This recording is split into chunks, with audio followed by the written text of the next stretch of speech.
Muy bien, entonces, como les decía, el corazón está compuesta por 4 cámaras, ¿verdad? Ya habíamos mencionado eso. 2 aurículas que se encuentran en la parte superior, que van a recibir sangre de las venas cavas, en el caso de la aurícula derecha, y en el caso de la aurícula izquierda, las venas pulmonares, 2 superiores y 2 inferiores.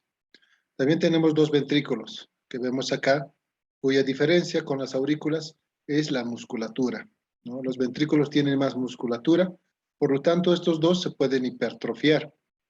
Pero las aurículas no se pueden hipertrofiar, no se olviden, estas crecen o se dilatan. Una de las 2 cosas, ¿no? Que es lo mismo, crecer o dilatar es lo mismo, no se olviden. Pero muy importante saber que estas 4 cámaras deben trabajar de forma sincrónica. La sangre debe pasar siempre de las aurículas a los ventrículos y la sangre no debe regresar de los ventrículos a las aurículas.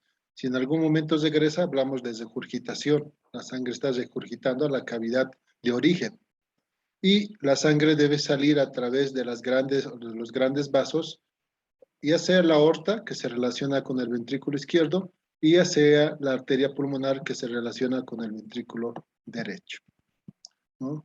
Entonces acá lo que había explicado, el espesor, las características, ¿no? Acá vemos, miren, un ventrículo izquierdo bastante grueso, su característica normal, un ventrículo derecho que es de menor espesor en cuanto a la musculatura relacionada con el ventrículo izquierdo, y las venas pulmonares que tenemos acá, que siempre van a estar compuestas por 3 valvas, tanto la aorta como la pulmonar. El flujo de la sangre, no se olviden que primero tenemos el drenaje por las venas cavas superior e inferior a la aurícula derecha, ventrículo derecho, pulmonar. Y regresan a través de las venas pulmonares, aurícula izquierda, ventrículo izquierdo y salen por la aorta. Muy bien. Acá lo mismo. Estamos viendo la imagen de color rojo, desde luego por su característica del oxígeno que va pasando por estas cavidades para ser distribuidas en todo nuestro organismo, y el ventrículo derecho o las cavidades derechas que se relacionan con la aurícula derecha y ventrículo derecho, y su color azulado se debe a que estas cavidades llevan sangre desoxigenada, que no tienen oxígeno. Bien, las capas del corazón. Esto, por favor, siempre recuerden, ¿no? Hoy día hablaba con alguno de mis estudiantes de UNITEF y me decía, doctor, tenemos 3 capas, la pericarditis, la miocarditis y la endocarditis. Entonces, ¿qué es hormas gasafal, no? Recordemos que en términos de medicina, itis es inflamación, ¿no? Si fuera una pericarditis sería una inflamación, un proceso inflamatorio, producto de tal vez una infección a nivel de esta capa. Entonces, el corazón está compuesta por 3 capas, no se olviden. La más externa o la más superficial es el pericardio. La capa media es el miocardio o la musculatura, para que no se olviden. Y por último, la capa más interna, la capa que está relacionada prácticamente con la sangre, es el endocardio. Por lo tanto, estas 3 capas tienen, desde luego, una función muy importante. El endocardio se encarga de recubrir toda la estructura interna del corazón. Y sí puede haber una endocarditis infecciosa. Cuando hablemos, vamos a hablar de esto cuando entremos a la parte de patologías o alteraciones cardíacas. También puede haber una alteración a nivel del miocardio, ¿no? No nos olvidemos, producto de alguna infección, de repente una infección viral que nos puede producir una miocarditis. Y el pericardio, que generalmente se puede relacionar con muchas otras alteraciones, como ser una tuberculosis que puede alterar el normal funcionamiento del pericardio y aumentar el volumen pericárdico en el espacio pericárdico como tal. Por lo tanto, el pericardio, no se olviden, está compuesta por 2 capas, una capa fibrosa, que es la más externa, y una capa, bueno, serosa, que es interna, ¿no? Esta capa, perdón, voy a colocar abajo. Esta capa, voy a ir atrás, esta capa serosa o capa interna, a la vez va a estar relacionada con 2 capas, ¿no? Una capa parietal y una capa visceral. Y en estas 2 capas, tanto en la visceral como en la parietal, vamos a encontrar que el espacio pericárdico. No se olviden de este espacio pericárdico, muchachos. Ahí existe un líquido, un líquido que evita la fricción entre las diferentes capas, ¿no? A nivel del corazón. Por lo tanto, vamos a encontrar un líquido que es el espacio o el líquido pericárdico. ¿Cuánta es la cantidad normal del líquido pericárdico? Aproximadamente 50 ml. 50 ml que existen en ese espacio de líquido, en ese espacio pericárdico, y que nos ayuda con el normal, con la normal contracción del corazón. ¿Listo? Entonces vamos a ir viendo esas capas más adelante con algunas ilustraciones que nos van a ayudar a recordarlas. El miocardio, no se olviden, es una capa que está formada netamente por células musculares estriadas que tienen diferente orientación, tanto longitudinal como también oblicua. Entonces el corazón, su conformación de estas células miocárdicas van en el sentido de que el corazón se pueda contraer bien, especialmente a nivel ventricular. Y acá podemos ver lo que les habíamos mencionado hace un momento. Acá tenemos las tres capas del corazón. Una capa fina, compuesta por endocardio, hablando de lo que es la capa más interna, el endocardio, acá está, la estamos mostrando. Una capa media, que es el miocardio, como vemos acá. Una capa gruesa, es la más gruesa de las tres capas, el miocardio, desde luego. Y tenemos un pericardio. Como les comentaba, este pericardio está compuesta por dos capas. Una capa fibrosa, la más externa que vemos acá, que nos está mostrando acá la flechita, esta es la capa fibrosa. Una capa serosa que a la vez va a estar compuesta por una capa parietal y una capa visceral. Y en medio de estas dos capas, tanto la parietal como la visceral, vamos a encontrar el espacio pericárdico. ¿Listo? Así de sencillo, para que no nos hagamos tanto problema con esta imagen. Acá también tenemos lo mismo, ¿no? El miocardio, la capa interna, el endocardio, la capa interna, y el pericardio que se dividen, bueno, pues en sus capas visceral y parietal, hablando de la capa serosa netamente, y la fibrosa que es la más externa.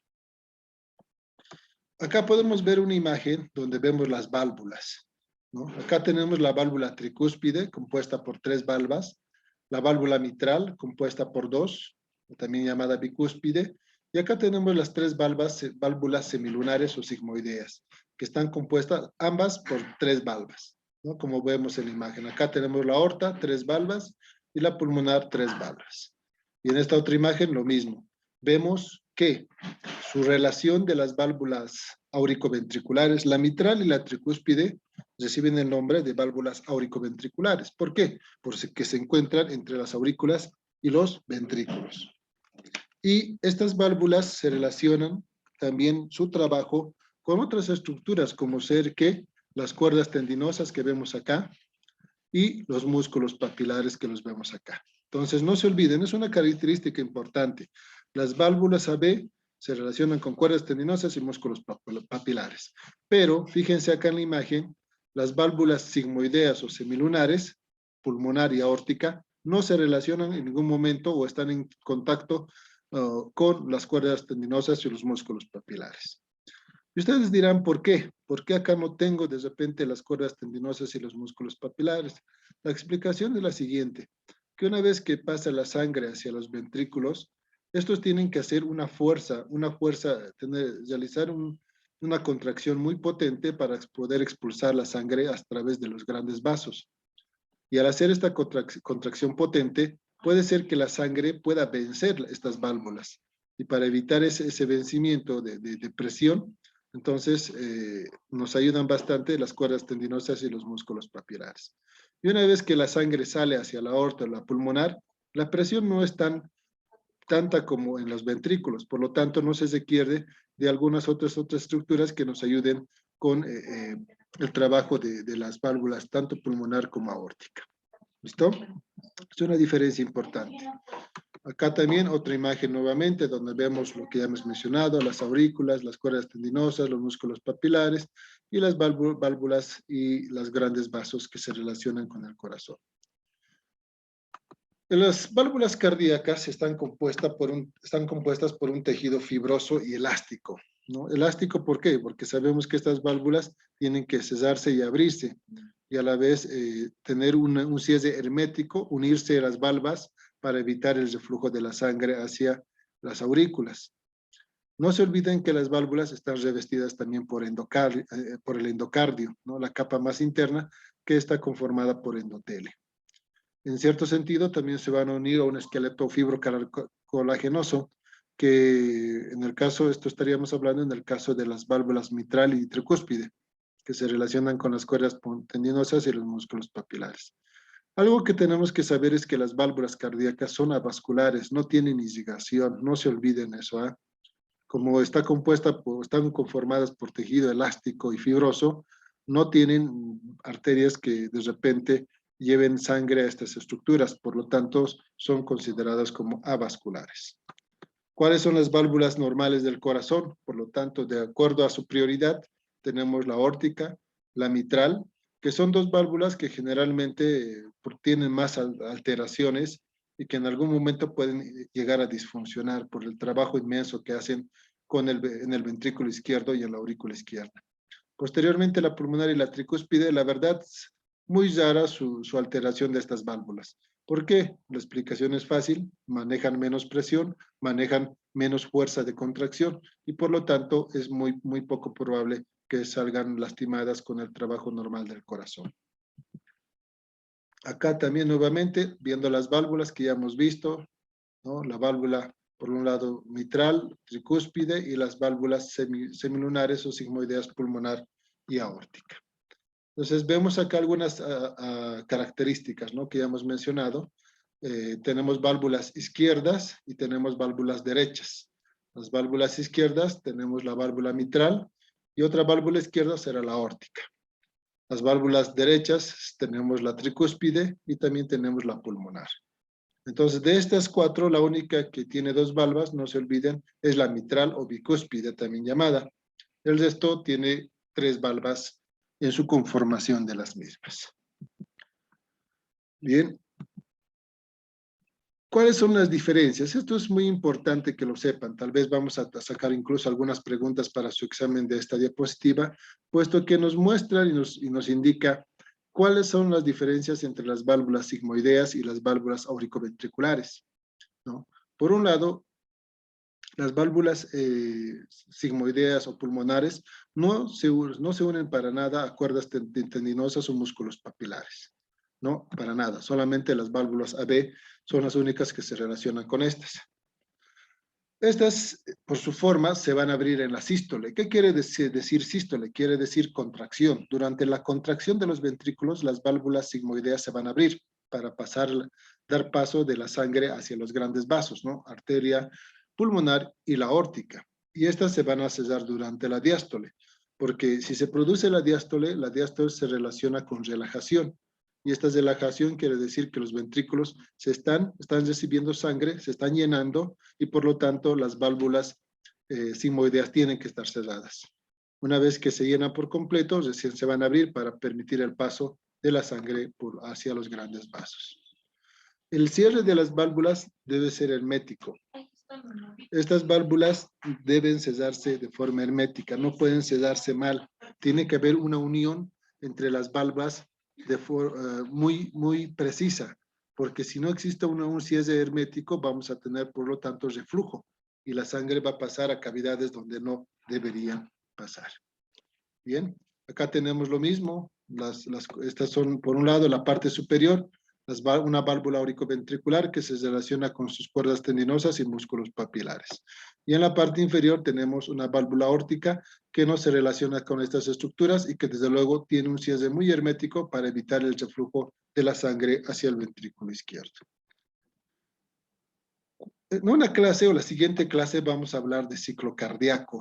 El ciclo cardíaco es muy bonito, ya que ahí hablamos de presiones y hablamos de volumen. ¿Y por qué existe ese paso de la sangre de una cavidad a otra? Y esto se va a relacionar ¿con qué? Con las presiones. Como vemos acá, tenemos las diferentes cavidades y estructuras que se relacionan con el corazón, perdón. Acá tenemos la aorta, tenemos la pulmonar, la aurícula izquierda y la aurícula derecha. La aurícula izquierda y la aurícula derecha tienen solo una presión, no se olviden, no hay presión sistólica ni tampoco hay presión diastólica, solamente tienen una presión.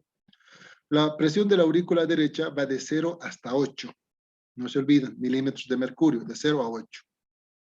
La aurícula izquierda, su presión es un poco más, va de 0 hasta 12 milímetros de mercurio. Y ustedes dirán, ¿por qué la presión es mayor en la aurícula izquierda? Porque las cavidades izquierdas, les recalco, trabajan con un poco más de fuerza, con un poco más de presión para poder expulsar la sangre hacia todo nuestro organismo. Por otro lado, tenemos la aorta. La presión de la aorta prácticamente se relaciona con una presión diastólica y una sistólica. La presión diastólica, que generalmente es menor a 80, y la presión sistólica, que va a 120, incluso hasta 140 en algunas situaciones. Y ustedes dirán, ¿y por qué 140? Porque 140 generalmente no es normal. Pues la explicación es fácil. La explicación va en el sentido de que todos nosotros tenemos una edad ahora, pero con el tiempo vamos a ir envejeciendo. Y a la vez, ¿no?, todos nuestros órganos internos van a envejecer. Y así también las arterias. Las arterias se calcifican, ¿no? Y pierden esa elasticidad o esa expansibilidad que les caracteriza. Entonces, en algunas personas añosas, ya no se considera como 120 o igual o menor a 120 la presión sistólica como normal.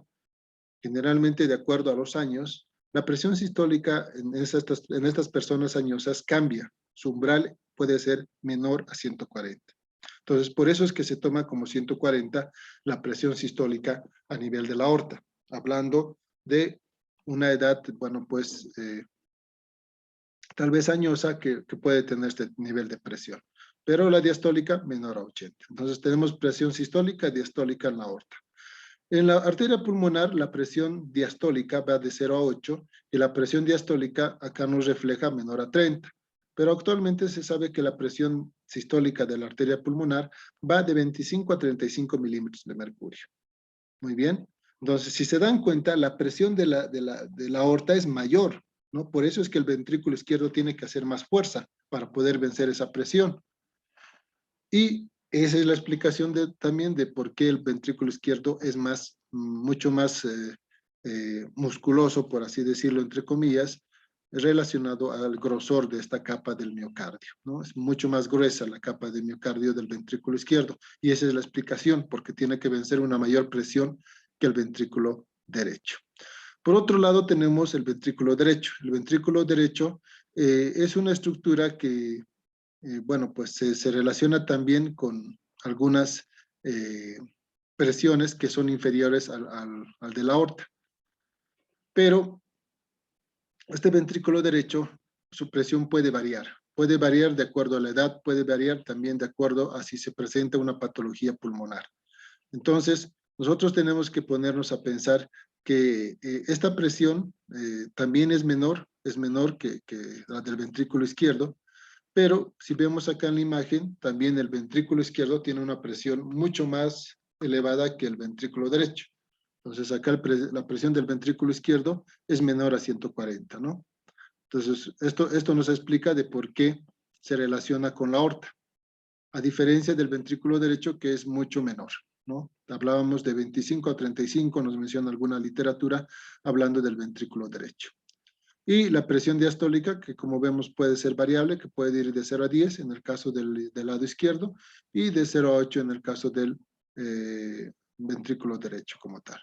Entonces no nos olvidemos estas presiones, son presiones que nos van a servir, les recalco, nos van a orientar posteriormente a tener algunas aclaraciones referentes al ciclo cardíaco. Y acá podemos ver el trabajo del corazón, ¿no? En esta diapositiva. Por un lado tenemos las aurículas que se llenan de sangre, las mismas que van a pasar a los ventrículos y que los ventrículos los van a expulsar a través de los grandes vasos. Y otra vez sigue este ciclo, ¿no?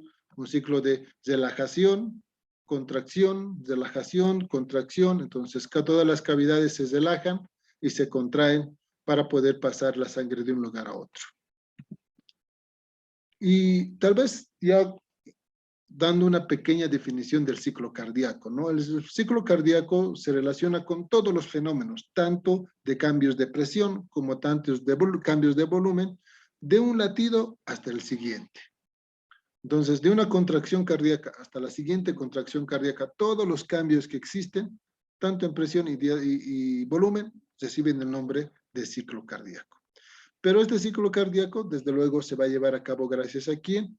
al sistema de conducción cardíaco. ¿Y quién es el que manda en el sistema de conducción cardíaco? Es el nodo sinusal. No nos olvidemos. Y acá tenemos el ciclo cardíaco, ¿no? Un ejemplo, el ciclo cardíaco se va a dividir en varias partes, por así decirlo, desde el mismo momento en la que se llenan las aurículas hasta el momento en la que los ventrículos se van a contraer. Entonces, ¿qué es lo que pasa? Primero, vamos a ir viendo que las aurículas se van a llenar de sangre, ¿no? Tanto sangre desoxigenada como oxigenada. Inmediatamente que las aurículas se llenan, las válvulas AV se abren de forma instantánea, ¿no? Se abren y permiten el paso de la sangre ¿hacia dónde? Hacia los ventrículos, tanto derecho como izquierdo.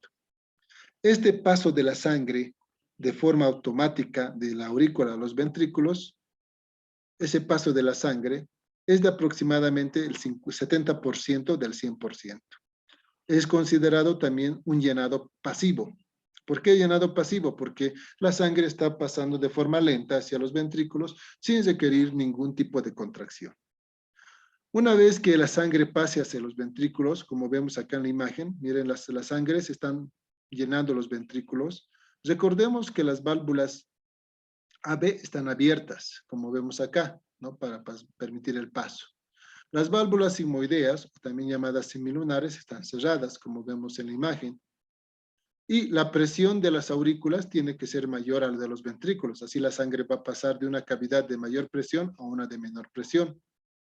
Pero la presión de las venas o de los ventrículos es también menor a la de las aortas. ¿Por qué? Porque si fuera mayor, la sangre va a salir a través de los grandes vasos. Por eso es que se dice que la presión en estas dos cavidades es menor durante el llenado ventricular. Una vez que se ha producido este llenado ventricular pasivo, se lleva a cabo ¿qué? El llenado activo, o también llamada sístole auricular. O sea, ¿qué pasa? Las aurículas se contraen para permitir el paso de la sangre de forma total hacia los ventrículos. Entonces, este llenado donde se lleva a cabo la contracción auricular, que representa solamente el 30%, recibe el nombre de llenado activo por la contracción de las aurículas, les recalco. Las válvulas AB van a estar abiertas porque las aurículas se están contrayendo y están pasando todo lo que resta de sangre hacia los ventrículos. Las válvulas sigmoideas se van a encontrar cerradas porque todavía no está saliendo la sangre hacia los grandes vasos. La presión de la aurícula izquierda o de las aurículas va a estar mayor, ya que se están contrayendo las aurículas. Por lo tanto, la presión va a ser mayor y va a pasar toda la sangre hacia los ventrículos. E inmediatamente la presión de los ventrículos aún va a ser menor al de los grandes vasos, puesto que no se está llevando a cabo la contracción, ¿no? Eso es importante. Posteriormente a que se llenaron los ventrículos por completo, pasamos a la fase de contracción isovolumétrica, o también llamada fase donde se va a producir el primer ruido cardíaco. A ver, ¿quién de ustedes me puede decir de dónde se origina el primer ruido cardíaco?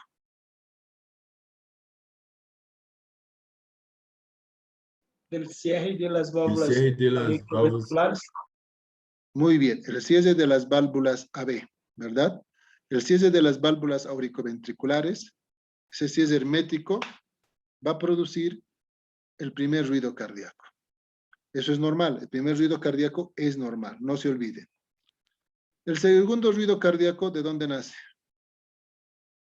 Cierre de los grandes vasos. De las válvulas sigmoideas. El cierre de las válvulas sigmoideas, correcto, ¿no? Una vez que se cierran las válvulas sigmoideas, se va a producir el segundo ruido cardíaco. A ver, Andrea, ¿usted qué válvulas conforman las válvulas sigmoideas?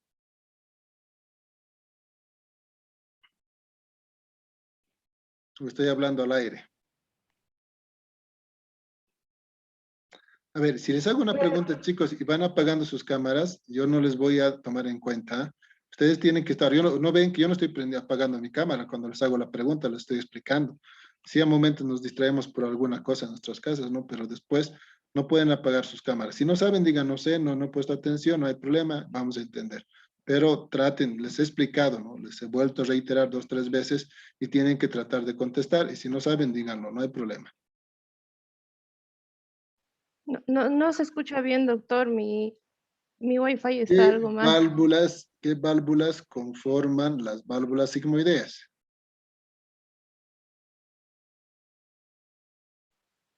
Lo que sería la Serían las pulmonar, válvulas la aorta. pulmonar y aórtica. Exacto, la válvula aórtica, la válvula pulmonar, ¿verdad? Esas dos van a conformar las válvulas sigmoideas. Entonces traten de recordarnos, no lo estoy explicando. Voy a hacer preguntas hacia al azar porque eso ya lo expliqué. Se supone que me están poniendo atención. O sea, así como ustedes están tranquilitos escuchándome, yo también me canso, ¿no? El hablar constantemente a uno le lleva también al cansancio. Yo que estoy llegando del trabajo, entonces traten de poner bastante atención. Bien, entonces, como ha mencionado su compañero, el cierre de las válvulas AB van a producir el primer ruido cardíaco, que es normal. Entonces, una vez que se cierran las válvulas AB, se va a producir ya la contracción. Y la presión en los ventrículos está aumentando. Tiene que aumentar. ¿Por qué? Porque esta presión de los ventrículos tiene que vencer al de los grandes vasos. Una vez que se logra vencer, recién se van a abrir las válvulas, como vemos acá en la imagen, las válvulas sigmoideas. Entonces, la contracción isovolumétrica, ¿por qué se caracteriza? Porque en la primera parte, los ventrículos están totalmente llenos. ¿Cuánto es el volumen que tienen? 120 ml. No se olviden de esto. El volumen al final de la diástole, diástole quiere decir relajación. Telediástole quiere decir al final de la relajación, o sea, una vez que los ventrículos se han relajado por completo, se han llenado por completo, el volumen total es 120 ml. Y lo estamos viendo acá, ¿verdad? Entonces, una vez que ya se llenó por completo, se cierran las válvulas AB. El cierre de las válvulas AB, entonces, primer ruido cardíaco. Las válvulas sigmoideas están cerradas todavía, y ahora eso les he mencionado hace un momento. Todavía no se han abierto porque recién está aumentando la presión en los ventrículos. Por lo tanto, la presión en las aurículas va a ser menor a la de los ventrículos. ¿Por qué? Porque ya pasaron la sangre hacia los ventrículos y por lo tanto la presión baja en las aurículas. La presión de los ventrículos todavía es menor a la de la presión de las grandes arterias, o sea, a nivel de la vena pulmonar y de la aorta. Y recién, una vez que se lleva esto, se va a producir la contracción. Pasamos a la siguiente fase, nuevamente. ¿Cuál es la siguiente fase? La fase de eyección o expulsión. O sea, acá ya la sangre está saliendo a través de los grandes vasos. Las válvulas sigmoideas, por lo tanto, aórtica y pulmonar, van a estar abiertas. Fíjense acá, acá vemos que la pulmonar ya está abierta, ¿no? La aórtica no se ve bien, pero bueno, pues por la ilustración. Se está expulsando la sangre. Fíjense, los ventrículos se están contrayendo y la sangre está saliendo por las aortas, por los grandes vasos. Y ustedes me dirán, ¿y cuánto es el volumen que se expulsa? Solo 70 ml. De los 120 ml que teníamos al final de la telediástole, o sea, al final de la relajación de los 120 ml, quedó, ¿cuánto? Se expulsó 70 ml. ¿Y queda cuánto? 50 ml. Eso no se olviden. 50 más 70 va a ser 120 ml. ¿Correcto? Entonces, solamente se expulsa 70 ml. Y va a quedar un remanente, va a quedar un volumen menor en los ventrículos para poder nuevamente llenarse con los que va a entrar en la siguiente contracción auricular, ¿no? Cuando las aurículas ya estén permitiendo el paso de la sangre hacia los ventrículos. Por lo tanto, se expulsa solamente 70 ml. Las válvulas AB están cerradas, por supuesto, ¿para qué? Para evitar el reflujo de la sangre hacia las aurículas. Miren, acá están las válvulas AB cerradas, ¿no? Si estuvieran abiertas, la sangre va a refluir hacia las aurículas, entonces por eso se cierran. ¿La presión de las aurículas va a ser menor a los ventrículos? Sí, porque los ventrículos tienen que elevarse y cuando se van contrayendo, la presión sigue elevada a la de las aurículas. Y por último, la presión de los ventrículos va a ser mayor a la de las aortas. ¿Por qué? Porque se están contrayendo y la presión vence al de la aorta y la de la pulmonar para que la sangre pueda salir. Entonces, un punto importante que se relaciona con la fase de eyección. Por último, tenemos la relajación isovolumétrica. ¿Y qué se relaciona o cuáles son las características de la relajación isovolumétrica? Por un lado, las válvulas sigmoideas se cierran y hay ahí el segundo ruido cardíaco, ¿no? El segundo ruido cardíaco también es normal, no se olviden. El segundo ruido es cardíaco normal. ¿Por qué se produce? Por el cierre de las válvulas sigmoideas. No se olviden chicos, porque les van a preguntar en prácticas alguna vez. No quiero que digan, no, el doctor no nos ha explicado, no nos ha dicho, no. Porque alguna vez me pasa con un ejemplo, hace 3 semanas, sin mentirles, estaba pasando clases con los de UNITEF y ni uno me decía, se produce porque la sangre sale del corazón, porque se contrae el corazón, porque no sé qué, la verdad, mega perdidos en esta etapa que es muy importante en cuanto a lo que es su formación. Entonces, segundo ruido cardíaco, cierre de las válvulas sigmoideas. Las válvulas se cierran y al cesarse golpean entre estas y producen el segundo ruido. Para que no se olviden, ¿cuáles son los ruidos? Ludup, ludup, ludup. Ese es generalmente el ruido que vamos a escuchar. Casi similar, ¿no? No lo puedo sacar yo desde luego de forma exacta, pero ludup es primero, segundo. Ludup son ruidos normales dentro del trabajo normal del corazón. Ahora, algo que tal vez tenemos que también saber. ¿Puede haber un tercer ruido cardíaco? Sí. ¿Puede haber un cuarto ruido cardíaco? Sí. ¿El tercer ruido cardíaco es patológico o puede ser fisiológico? Sí. ¿Quién me puede decir de dónde nace el tercer ruido cardíaco? Sería del llenado, doctor.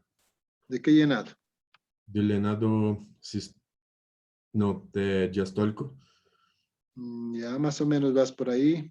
¿Quién me El puede sangre en las paredes. Ya. El tercer ruido cardíaco está bien, estás orientado. El tercer ruido cardíaco se produce por el llenado ventricular rápido. Cuando la sangre golpea de forma súbita las paredes internas de los ventrículos, van a originar un tercer ruido cardíaco. Es muy común encontrar un tercer ruido cardíaco en los pacientes que sufren de insuficiencia cardíaca, ante todo insuficiencia cardíaca derecha. ¿Por qué? Porque estos pacientes se caracterizan porque van reteniendo volumen, ¿no? Entonces, como tienen bastante volumen, la sangre va a entrar de forma brusca al corazón, porque hay bastante. Entonces, ese golpe que realiza la sangre con las paredes internas de los ventrículos van a originar el tercer ruido cardíaco. Entonces, en resumen, el tercer ruido cardíaco es producto se origina por el llenado ventricular rápido. ¿Listo? ¿En qué situación? Dime. Es verdade que el embarazo también puede generar un tercer ruido cardíaco. Sí, en ese caso es una situación normal. No es patológico en el embarazo. ¿Por qué? Porque las mujeres embarazadas generalmente manejan más volumen, ¿no? Tienen que nutrir al bebé. Y algunas de ustedes, de repente, si ya son mamá, en algún momento han debido sentirse hinchadas, ¿no? Un poco gorditas. Entonces, auscultar en un tercer ruido cardíaco en una mujer embarazada es totalmente normal. Y también en niños. En los niños, dime. ¿Y el cuarto ruido? ¿Dónde empezaría? El cuarto ruido es netamente patológico. No es como el tercer ruido que puede ser en algunas circunstancias fisiológico. El cuarto ruido se produce por una contracción auricular súbita. Las aurículas sí se contraen, ¿no? Como hemos podido ver, que nos ayudan en el llenado activo de los ventrículos, que se presenta el 30%. Pero en el caso del cuarto ruido es un esfuerzo por demás, se podría decir entre comillas, que están realizando las aurículas. Entonces, el cuarto ruido cardíaco se origina por una contracción súbita de las aurículas. Ese es el origen, o esa es la explicación. Un ejemplo les voy a dar, más o menos, en una estenosis o en una insuficiencia mitral. Un paciente que tiene una estenosis mitral, estenosis quiere decir estrechamiento, ¿no? La válvula mitral está estenosada, está estrechada. Entonces la sangre no puede pasar de forma normal de la aurícula izquierda al ventrículo izquierdo. Por lo tanto, las aurículas van a tratar de hacer un esfuerzo más de lo que deberían hacer. Y esa contracción súbita por tratar de hacer pasar la sangre de la aurícula izquierda al ventrículo izquierdo va a originar un cuarto ruido cardíaco. Y tal vez algunos de ustedes ya se preguntan, ¿y a qué se refiere con ritmo de galope? El ritmo de galope es cuando ya encontramos la tercera o cuarto ruido cardíaco, ¿no? Lududup, lududup. Entonces, ludududup, ludududup, ludududup. Entonces, como un galope. Y ahí viene, ¿no? el término que se maneja. Pero bueno, no se preocupen, es un adelanto que estamos haciendo porque vamos a ver también todo lo referente a ruidos cardíacos Vamos a hablar de todo lo que es soplos también, para que puedan un poco familiarizarse con esto, ¿no? Lamentablemente por estas clases yo tengo algunas grabaciones, ¿no? Y les paso las diapositivas, y algunos de ustedes seguro tienen las diapositivas, y ya tienen las grabaciones incluso. No me hago ningún problema, ¿no? Pueden escucharlo ustedes ahí en casa, pueden ahí ver cuál es la diferencia, porque escuchando sabemos muy bien que lo vamos a entender mejor y lo vamos a captar mejor. ¿Listo? Entonces, ya para concluir casi la clase, porque estamos en el segundo Zoom, no nos olvidemos que cuando ya se realiza estamos hablando de la fase de relajación isovolumétrica, las válvulas sigmoideas se cierran. ¿Para qué? Para impedir el reflujo de la sangre que pasó hacia los grandes vasos. Entonces, la sangre está pasando por la aorta y la pulmonar y se cierran para evitar que esta sangre vuelva hacia los ventrículos. Una vez que se produce el cierre de las válvulas AB, nuevamente, fíjense en la imagen, las aurículas se están llenando, ¿no? Nuevamente se están llenando. Por lo tanto, la presión de las aurículas aún va a ser inferior a los de los ventrículos. ¿Por qué? Porque estas recién están empezando con un llenado. Por lo tanto, todavía no van a vencer en presión a los ventrículos. Segundo punto importante, la presión de los ventrículos va a ser menor al de las arterias pulmonares, correcto. ¿Por qué? Porque estas ya están en una etapa de relajación y su presión bajó bastante. Por eso es que su presión va a ser menor a la de las grandes arterias. Y por último, una vez que se produce la contracción y ya estamos en la etapa de relajación, hablamos de un volumen telesistólico. ¿Qué quiere decir volumen telesistólico? Es el volumen que queda al final de la sístole, al final de la contracción. ¿Y cuánto es el volumen que queda? 50 ml. Les recalco nuevamente, en la fase de eyección, cuando se expulsa la sangre, de los 120 ml que existen en la telediástole, en la telediástole vamos a tener 120 ml. De esos 120 ml se va a expulsar 70 ml. Y al final va a quedar 50 ml. No se expulsa toda la sangre, ¿eh? Se queda siempre un remanente para que se pueda, desde luego, juntar con lo que va a entrar y nuevamente se expulse esa cantidad nada más. Ese es el ciclo, más o menos, que implica el ciclo cardíaco. Pero esto les estoy hablando a nivel de volumen. Pero también no se olviden, les hablaba hace un momento, que también se relaciona el ciclo cardíaco con presión. Y eso lo vamos a ver en un momento más. Por lo tanto, la fase de sístole o contracción y relajación dura aproximadamente entre 0,7 a 0,9 segundos. O sea, si se dan cuenta, es prácticamente un tiempo que es mínimo, ¿no? Es tan rápido este proceso que, bueno, se lo realiza en algunos 70 veces, en algunos 80 veces, dependiendo de la frecuencia cardíaca. Muy bien. Y este es el ciclo cardíaco. Fíjense, esto es presión. Lo que hablábamos acá hace un momento eran volúmenes, y esto es presión, ¿no? Las presiones que se manejan para que se puedan expulsar los volúmenes. Bien, chicos, vamos a quedar acá. Ya me cansé, ya nos queda un minuto. No sé si tienen algunas preguntas antes de cerrar la clase. Vamos a continuar la siguiente clase.